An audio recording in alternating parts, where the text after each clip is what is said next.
Shalom, selamat siang Bapak Ibu Saudara yang dikasihi Tuhan Yesus Kristus. Selamat kita berjumpa kembali dalam renungan pada siang hari ini.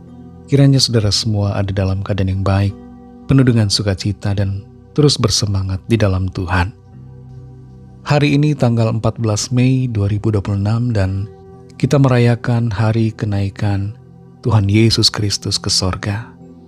Dia naik ke sorga oleh karena Dia adalah Allah. Dia kembali kepada kemuliaannya dan Ia akan memberikan kepada setiap kita kepastian keselamatan dan tempat yang kekal di dalam sorga.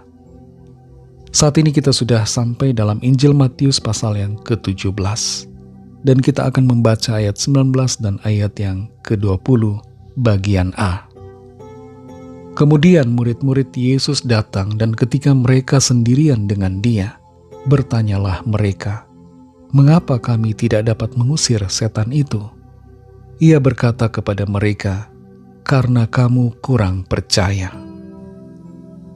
Saudara yang dikasihi Tuhan, kalau kita percaya kepada Tuhan, tapi percaya kita mulai goyah, maka itu namanya kurang percaya.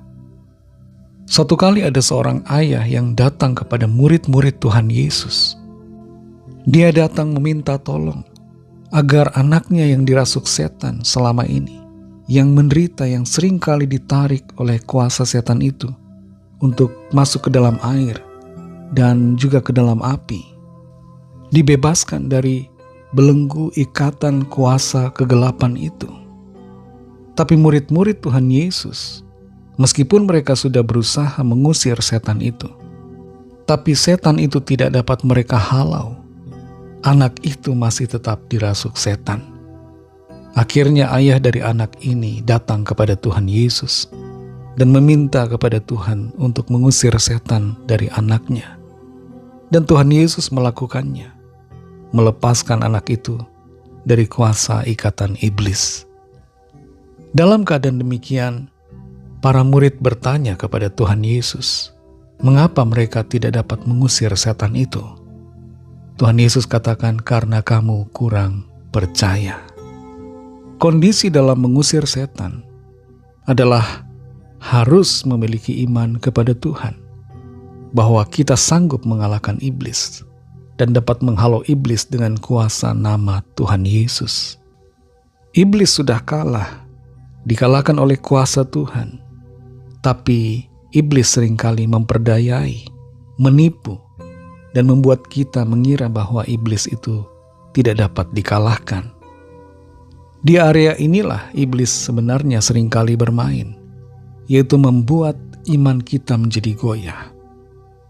Kurang percaya sebenarnya ada di posisi nyaris percaya, sehingga akhirnya jatuh pada keadaan tidak percaya juga.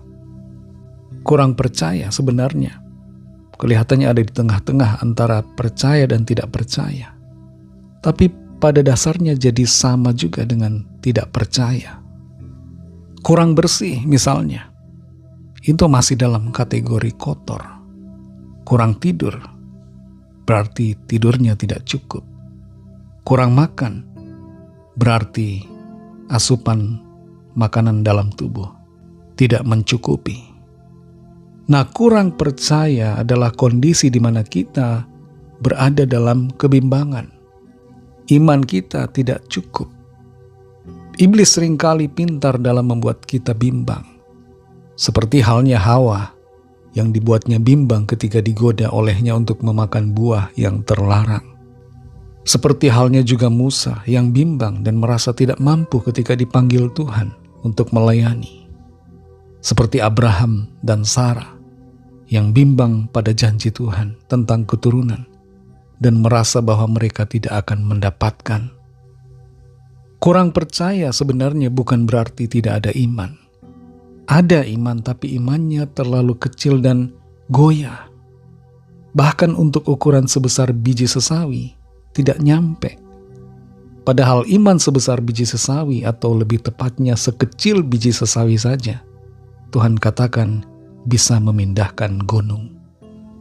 Iman yang sekecil biji sesawi saja, asalkan tidak goyah, dapat melakukan perkara-perkara besar.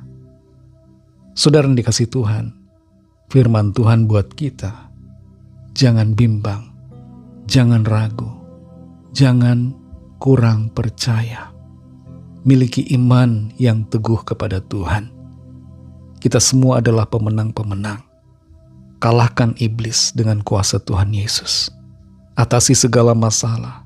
Hadapi setiap persoalan dengan kuasa nama Tuhan Yesus yang memberikan kita kemenangan. Jalani hidup bukan dengan kebimbangan, tapi dengan iman yang teguh kepada Tuhan. Mari kita berdoa. Terima kasih Tuhan Yesus, kami bersyukur untuk firman-Mu yang sudah kami dengar, yang menegur dan mengajar kami untuk memiliki iman, dan tidak menjadi orang yang bimbang, tidak menjadi orang yang kurang percaya, tapi sungguh-sungguh percaya kepadamu Tuhan Yesus, dan menghadapi segala persoalan dengan kuasa nama-Mu Tuhan Yesus, sehingga kami menjadi pemenang-pemenang. Jamah hati kami Roh Kudus dan kuatkan iman kami untuk semakin teguh percaya kepadamu, sehingga kami selalu berkemenangan, dapat dipakai Tuhan dalam pelayanan, baik untuk orang lain sesama kami, maupun untuk diri kami sendiri, menghadapi berbagai situasi persoalan yang ada.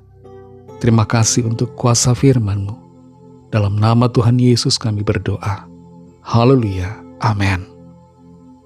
Puji Tuhan, saudara yang dikasihi Tuhan. Tuhan Yesus memberkati saudara semua.